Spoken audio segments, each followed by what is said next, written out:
आइए आज की इस शाम की आराधना को हम आरंभ करें और उस महान सामर्थी परमेश्वर के आगे अपने सर को झुकाते हुए इस कोरस के साथ प्रभु की आराधना करें। हो तेरी स्तुति और आराधना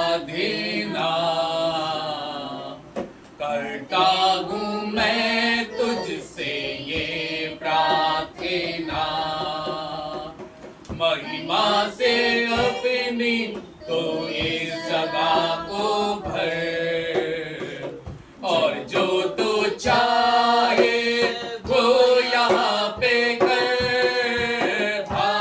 hallelujah, hallelujah, hallelujah, hallelujah, hallelujah, hallelujah. करुणा से तेरी नया दिन दिखाता है, दान बनकर मेरी मुझे बचाता है। जब मैं पुकारूं तो दौड़ आता है, जब मैं गिरूं मुझे उठाता है। Hallelujah, hallelujah, hallelujah,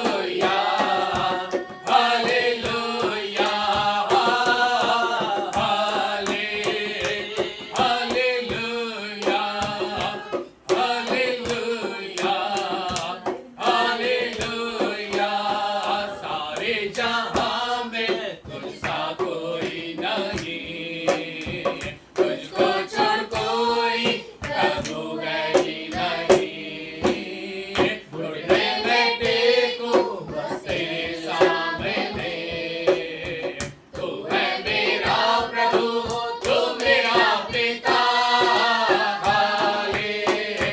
hallelujah, hallelujah, hallelujah, hallelujah, hallelujah,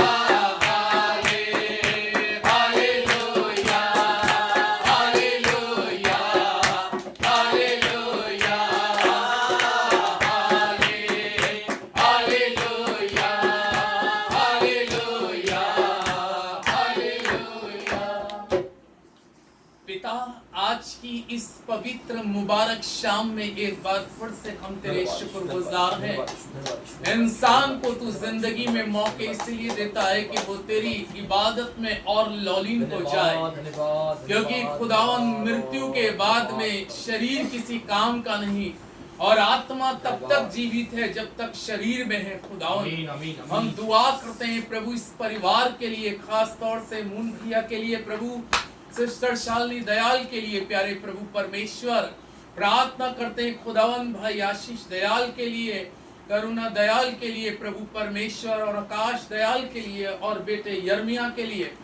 खुदावन, दिल की गहराइयों के साथ हम तेरा धन्यवाद करते हैं कि जिन्होंने तेरे वास्ते अपने घर को खोला ताकि इस जगह पर तेरी महिमा हो सके।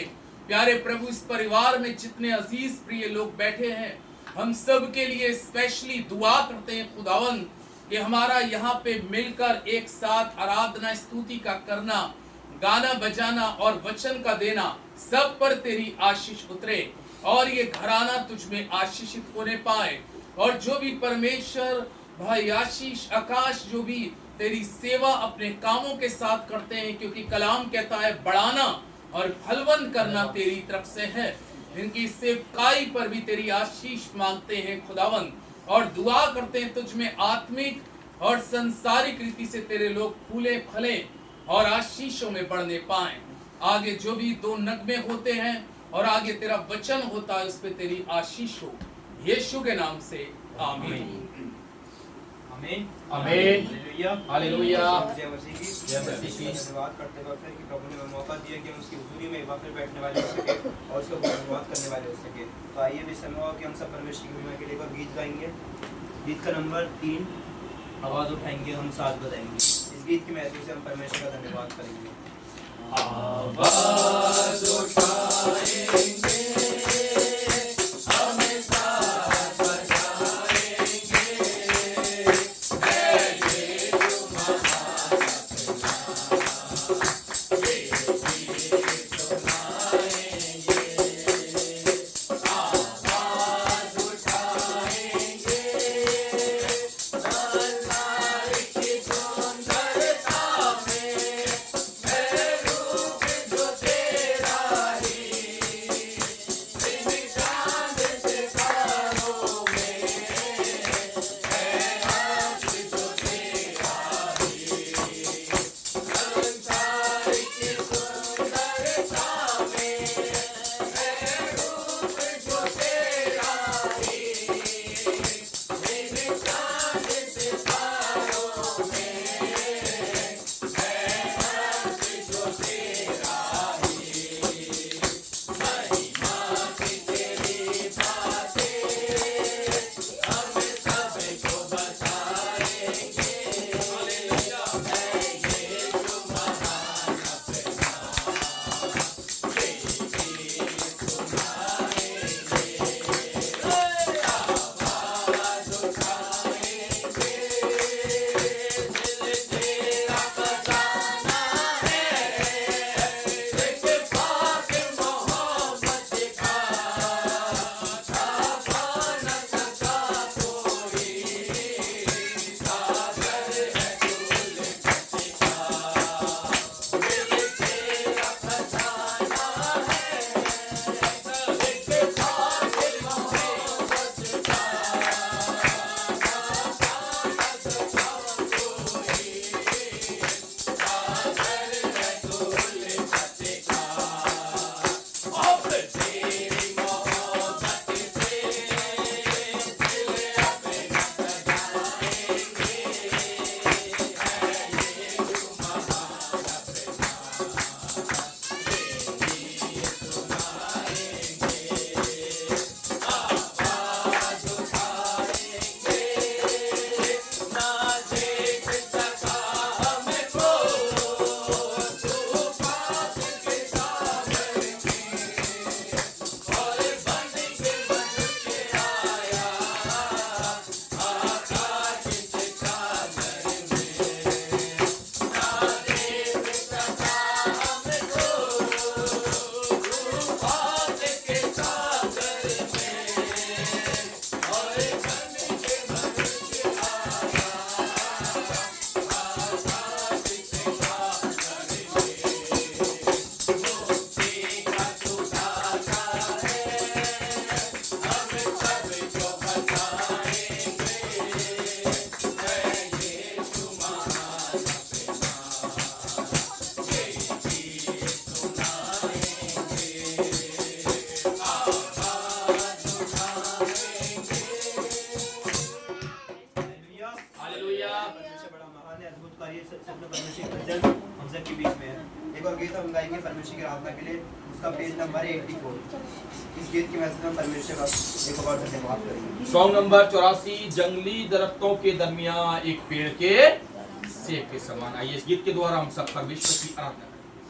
जंगली दरख्तों के दरमियान एक सेब के पेड़ के समान, जंगली दरख्तों के दरमियान एक सेब के पेड़ के समान, नजर आता है मुझे हर मंजिल, नजर आता है मुझे हर मंजिल, सारे जंगलों के बीच में तू, सारे जंगलों के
संभाले, अपना देश कीमती समय पर हमारे बीच में लेके आया। प्रभु ने अपनी बड़ी हुजूरी हम सबके बीच में दी। आइए हम आज की आराधना के लिए प्रार्थना करें। आज की विशेष कलाम के लिए प्रार्थना करेंगे जो प्रभु के दास के द्वारा हम सबके बीच में आता है। धन्यवाद करते हैं भाई सामर्थ्य पिता परमेश्वर, एक बार फिर प्रभु जी आपका धन्यवाद करते हैं यीशु मसीह राजा कि आपने हम सबके जीवन प्रभु जी अपने त्याग सुना है। धन्यवाद करते प्रभु आपने मौका दिया, अवसर दिया कि आपकी हुजूरी में अपने बैठने वाले हो सके, आपके नाम को बढ़ाने वाले से, आपके नाम की अवसुना करने वाले से। सदा प्रभु जी आप बड़े महान हो।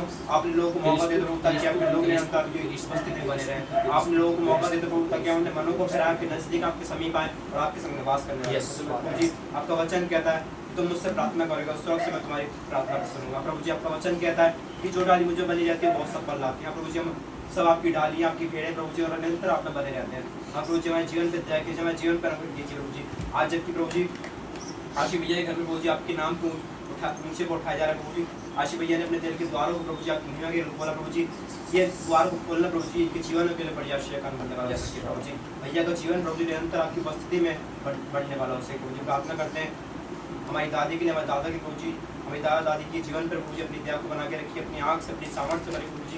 दुआ करते बैठिए प्रभु जी इसके लिए साथ ही इस बच्ची के जीवन पर अपनी दया को बनाइए प्रभु जी, इसको अपनी आँख से भरी हो ताकि ये बड़ा हो कि प्रभु जी आपके नाम की बड़े हमदोसना करने वाला हो सके।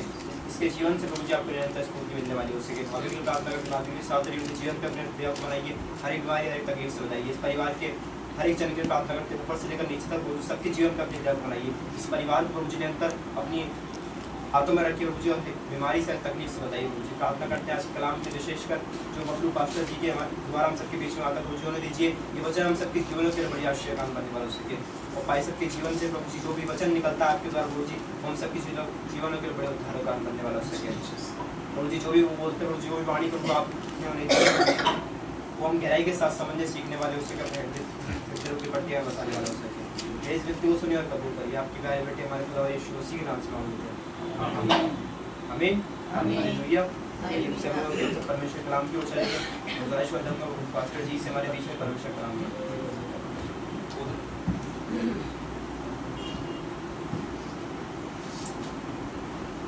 आज खुदा के पवित्र कलाम में एक बहुत गहरा उपवास, शायद ये उपवास जो है आपको सुनने में पहली बार नजर आएगा और बड़ा उपवास है। कोई व्यक्ति आपको बहुत ही पीड़ा दे रहा हो, कोई व्यक्ति आपके साथ बुरा कर रहा हो और कोई व्यक्ति आपके जीवन के दुखों को, आपकी परेशानियों को, आपकी समस्याओं को देखकर उसका मजाक उड़ा रहा हो। परमेश्वर के लोगों, ऐसी स्थिति में हम लोग अपने लिए तो उपवास रख सकते हैं, हम लोग अपने अभिषेक को पाने के लिए भी उपवास रखते हैं, अपने आत्मिक वरदानों को पाने के लिए भी उपवास रखते हैं, अपने बच्चों की एजुकेशन या उनसे संबंधित चीजों के लिए तो प्रार्थना उपवास रखते हैं। बहुत से उपवास है, लेकिन ये उपवास समझिए ऐसा है कि किसी ने आपके अंदर, बड़ा ध्यान पूर्वक सुनिए, किसी ने आपके अंदर में भाला घुसेड़ा हो और आप उसके लिए उपवास प्रार्थना रख रहे हैं। हालेलुया। ये कौन रख सकता है? जब तक मनुष्य के जीवन में सहन शक्ति, एक बहुत बड़ी शक्ति होती है जिसको बोलते सहन शक्ति, यानी कि सहन शक्ति हम यीशु मसीह के अंदर में देखते थे कि उसके लोगों ने, कलाम में लिखा है उसके अंदर क्या भूखा, भाला भूखा, कीले ठोकी, लेकिन उसके बावजूद भी उसके मुख से उनके लिए कैसे शब्द निकल रहे थे? यीशु, एक आशीष भरे शब्द निकल रहे थे, यानी कि स्वर्ग के द्वार को खोलने वाले शब्द निकल लेते, हे पिता इन्हें क्या कर मान। लेकिन आज मैं जो बता रहा हूं ये एक ऐसा उपवास है जो भजन संहिता 35 में मिलेगा। आप निकालें मेरे साथ। आज इस पुस्तक को हम थोड़ी देर के लिए इस अध्याय को देखते हैं और 35 अध्याय के अंदर में 11 पद से और उसके 14 पद तक हम देखते हैं तो लिखा है झूठे साक्षी खड़े होते हैं। क्या लिखा है? झूठे साक्षी खड़े होते हैं। ये कौन कह रहा है? दाऊद कह रहा है।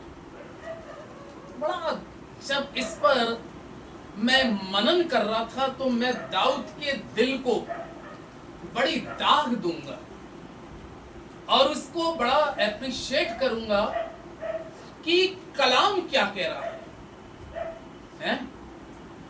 आशीष भाई, आप इस बाइबल को पढ़ोगे तो मुझे बार बार चश्मा लगाना पड़ेगा। हाँ जी, पढ़िएगा।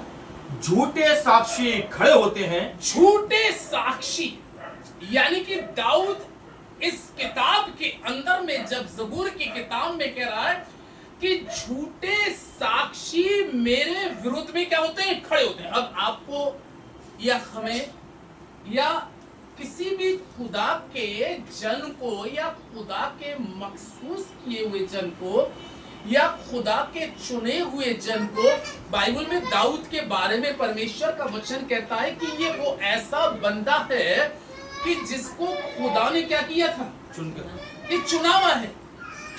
और बाइबल में लिखा है इसके बारे में कि खुदा स्वयं इसकी गवाही देता है कि मेरे मन के मुताबिक मुझे एक शख्स मिल गया जो मेरी मर्जी को क्या करेगा? पूरी करेगा।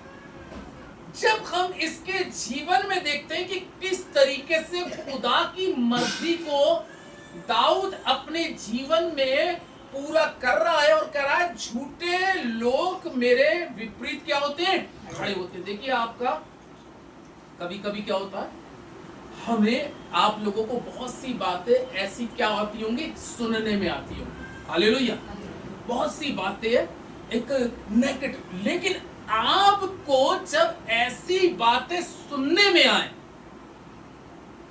अगर आप उन बातों को सुन के उनकी जैसी बोली बोलेंगे या उनके जैसे दिमाग को हम कर लें, तो हमारी जो आत्मिकता है और जो हमारा अभिषेक है वो डाउनफॉल में जाएगा। हालेलुया।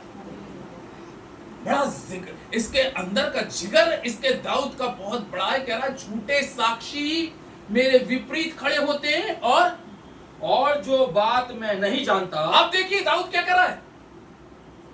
जो बात मैं जानता भी नहीं, यानी कि बहुत सी चीजों से दाऊद जो है अज्ञानी है।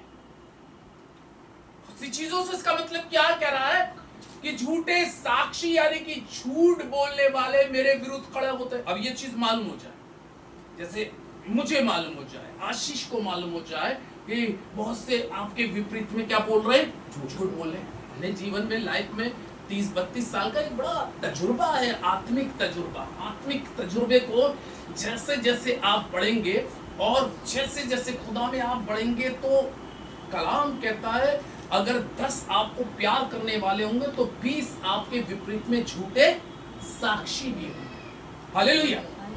ये हमें स्पष्ट रूप से बताता है कि क्या हुआ कि बहुत से लोग उसके विपरीत खड़े हुए, कुछ लोग उसके फेवर में। लेकिन दाऊद का जीवन कह रहा है, और यहां पर वो परमेश्वर का वचन कहता है झूठे लोग मेरे विरुद्ध खड़े होते हैं और बहुत सी बातें मुझसे क्या करते हैं? पूछते भी हैं। बहुत सी बातें, यानी कि वो बातें जिसको दाऊद कह रहा है कि मैं क्या नहीं करता? जानता भी नहीं, जानता भी नहीं हूं। एक तो दाऊद कह रहा है मेरे विपरीत में ना जाने कौन कौन सी गणित मनगढ़ंत कहानी बनाते हैं, मेरे विपरीत में क्या क्या बोलते हैं। और दाऊद कह रहा है कि वो सब कुछ, दाऊद क्या कह रहा है? मुझे मालूम भी चल जाता। अब आपको अगर कोई चीज मालूम चल जाए और उसके मालूम होने के बाद में आपका जीवन, आपका अंदर से जीवन उनके लिए कैसा होना चाहिए? ये सोचने वाली बड़ी गंभीर बात है। अगर हम उस स्थिति में आकर उनके ही जैसे हो जाते हैं तो उसमें और हमारे में कोई अंतर नहीं है। हालेलुया। और कह रहा है कि जो बातें मैं जानता भी नहीं, जिन बातों की मैंने चर्चा भी नहीं सुनी, जो बातें मेरे चित्त में और मेरे दिमाग में भी नहीं चढ़ी, मेरे लिए झूठा बोलते हैं, झूठी साक्षी देते हैं, झूठी बदनामी करते हैं, और जो बातें मैंने करी भी नहीं आकर मुझसे क्या करते हैं? पूछते हैं। लेकिन अब दाऊद क्या कह रहा है, आगे पढ़े। वे मुझसे भलाई के बदले बुराई करते हैं। हाँ, देखिए क्या करता है दाऊद। मैं क्या कर रहा हूं, दाऊद कह रहा है भलाई। मैं तो भलाई कर रहा हूं उनके साथ। हालेलुया। आज अगर आप किसी के साथ में भलाई कर रहे हैं, आप तो भलाई करते जाएं, क्योंकि आपकी भलाई वो आपको 100% मिलेगी। और जो बुराई कर रहा है, कलाम कह रहा है, उसकी बुराई, उसकी झूठी साक्षियां और उसकी सारी चीजें परमेश्वर क्या करता है, जानता है। वचन कितनी गहरी बात कहता है कि जिनके साथ, दाऊद कह रहा है, जिनके साथ क्या करता आया, भलाई करता आया, अपनी प्रजा के साथ भलाई करता आया। जब मैं इजराइल देश का राजा भी नहीं था, तब मैं शाऊल के साथ क्या करता आया, भलाई करता आया। लेकिन मेरी भलाई का सिला मुझे क्या मिला, इसमें पढ़िए भाई। मैं तो भलाई करता आया, भलाई के बदले बुराई करते हैं, यहाँ तक कि मेरा प्राण ऊब जाता है। भलाई के बदले बुराई, बदले क्या मिल रही है, बुराई मिल रही है। ये एक हकीकत जो वचन है कि कई बार प्रभु यीशु मसीह ने संसार के साथ भलाई करी, संसार के लोगों के साथ भलाई करी।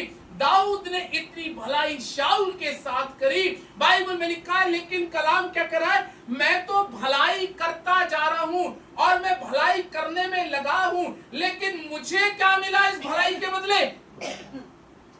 अब यहां पर तो इस जगह पर अगर आके अभी हम रुक जाएं, तो अगर ऐसा सोचे परमेश्वर के लोग, अब ऐसे व्यक्ति जो हमारे झूठा खड़े हैं, झूठी साक्षी दे रहे हैं, हमारे भलाई के बदले बुरा हमारे साथ कर रहे हैं, तो अगर ऐसों के साथ कुछ घटना घट जाए, सपोज करिए बहुत बड़ी बीमारी में आ गए या कोई बड़ा हादसा हो गया, तो तुरंत दाऊद के जीवन में, अगर दाऊद खुदा में नहीं होता तो दाऊद क्या कहता है,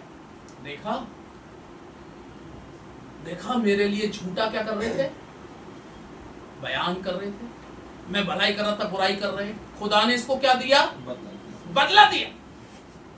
लेकिन अब दाऊद का दिल देखिए कि इन लोगों के लिए जो ऐसा सब कुछ कर रहे हैं, क्योंकि ये उपवास बड़ा डिफरेंस उपवास है। हालेलुया। इस उपवास की सबसे बड़ी खासियत ये है कि ये अपने लिए नहीं रख रहा, अपनी आशीष के लिए नहीं रख रहा, अपने आत्मिक वरदानों के लिए नहीं रख रहा, अपने आत्मिक फलों के लिए नहीं रख रहा, अपने राज्य के नहीं रख रहा, लेकिन ये तो कलाम में इस उपवास के बारे में कह रहा है कि जो लोगों के साथ में भलाई करता आया, उनके बाद में मुझे बुराई मिलती है। वो मुझसे आकर बहुत सी बातें पूछते, लेकिन ऐसी कंडीशन में तो दाऊद उनसे रिश्तों को क्या कर देता, खत्म कर देता। संसार में रिश्ते ऐसी स्थितियों में क्या हो जाते हैं भैया, खत्म हो जाते हैं। अरे अब इससे मेरा कोई भी वास्ता नहीं है, क्योंकि इसने मेरी झूठी साक्षी दी है, इसने मुझे झूठा बदनाम किया है, जो काम मैंने नहीं किए उसके भी बारे में आके मुझसे क्रोध आ जाता है, पूछा जाता है। मैं तो भलाई ही भलाई करता जा रहा था, लेकिन उस भलाई के बदले मुझे क्या मिली, बुराई।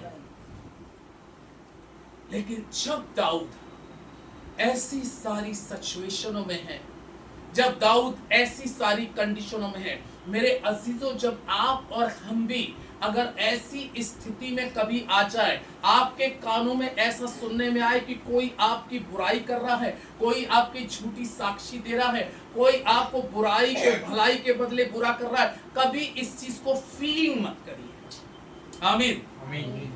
अगर आप उसकी फीलिंग को नेगेटिव ले जाते हैं, तो उसके सिम्टम आपके अंदर आ जाते हैं, उसका वायरस आपके अंदर में आ जाता है, उसका इन्फेक्शन आपके अंदर में आता है। लेकिन आपको ऐसी स्थिति में, ऐसी परिस्थिति में पॉजिटिव रहना है, जैसे दाऊद कह रहा है। ऐसी स्थिति में दाऊद क्या कर रहा है भाई, 35वें पद को अब पढ़े जरा। उनके लिए क्या कर रहा दाऊद, 13 पद। हाँ, जब वे रोगी थे, तब जो लोग मेरे साथ में गलत व्यवहार कर रहे थे और मेरे साथ बुरा कर रहे थे, लेकिन अब क्या आ गया उनके ऊपर में, रोग आ गया। तो उस समय तो एक संसारी व्यक्ति क्या करता, अरे मिल गया मजा बदनाम करने का, मिल गया। लेकिन दाऊद ऐसा नहीं कर रहा। ये उपवास की एक बड़ी खासियत है कि जब दाऊद को अपने शत्रुओं के लिए, अपने दुश्मनों के लिए, अपने सताने वालों के लिए, जिसने दाऊद के बिल्कुल विपरीत काम किया है और करते चले जा रहे हैं, लेकिन परमेश्वर का वचन क्या कह रहा है, दाऊद कह रहा जब उसके कानों में ये संदेश आता है कि वो पीड़ित हो गए, वो चरपाई पे लग गए, अब उनके लिए उम्मीद नहीं रही कि वो खड़े हो सके, अब उनका लगता है कि उनका इस संसार में अंत हो जाएगा। लेकिन दाऊद जब ऐसा मैसेज उन लोगों के लिए सुनता है तो दाऊद रात पर टाट ओढ़कर क्या हो गया, बैठ गया। हालेलुया। ये किनके लिए, अपने बैरियों के लिए, अपने शत्रुओं के लिए, अपने सताने वालों के लिए। वो कह रहा है वो रात पर टाट ओढ़कर बैठ गया और उनके लिए उपवास में क्या कर रहा है, प्रार्थना कर रहा है। हालेलुया। उपवास करके दुख उठाता रहा, उनके लिए उपवास भी रख रहा है और उनकी कंडीशन को देखकर, उनकी बीमारी को देखकर, उनके सारे जो काम उन्होंने दाऊद के विपरीत किए वो तो सब अपने दिमाग से, दिल से वो बाहर कर चुका है। लेकिन उसका, उन लोगों का दुख देखकर वो मन में इतना दुखी हो गया और दुख में आकर उनके लिए परमेश्वर का वचन कह रहा है उपवास और प्रार्थना उनकी चंगाई के लिए कर रहा है, उनकी सारी बुराइयों के लिए दुआ कर रहा है। उपवास प्रार्थना में उन्होंने जो दुर्व्यवहार किया उसके लिए प्रार्थना कर रहा है और दाऊद कह रहा है और मेरी प्रार्थना का फल मेरी गोद में उनके लिए लौट आया। ये है परमेश्वर के लोगों कि हमें अपनी जिंदगी के अंदर में इस वाले उपवास को अगर आप देखते हैं तो ये बिल्कुल डिफरेंस उपवास है। हालेलुया। ये उपवास ऐसा है कि आप समझिए कि किसी ने तो आपकी जान को लेने की पूरी कोशिश करी हो और जब वो पीड़ा में पड़ा हो, दुख में पड़ा, तो आप उसकी पीड़ा और दुख को देखकर, दुख में होकर उसके लिए उपवास और प्रार्थना कर रहे हैं। और दाऊद घुटने टेक कर उपवास और प्रार्थना में परमेश्वर से दुहाई दे रहा है, हे परमेश्वर यहोवा मेरी प्रार्थना को सुन ले, मेरे दुश्मनों को, मेरे बुरा व्यवहार करने वालों को, जिन्होंने मेरे को बदनाम किया है, लेकिन इस समय ये पीड़ा में है, कष्टों में है, लेकिन मेरे परमेश्वर मैं उपवास में रात पर टाट ओढ़कर बैठा हूं कि खुदावन तू मेरी उपवास को ग्रहण कर ले और इनके दुखों को क्या कर दे, खत्म कर दे, इनकी बीमारियों का अंत कर दे। और तब दाऊद कह रहा है कि मेरे उपवास की प्रार्थना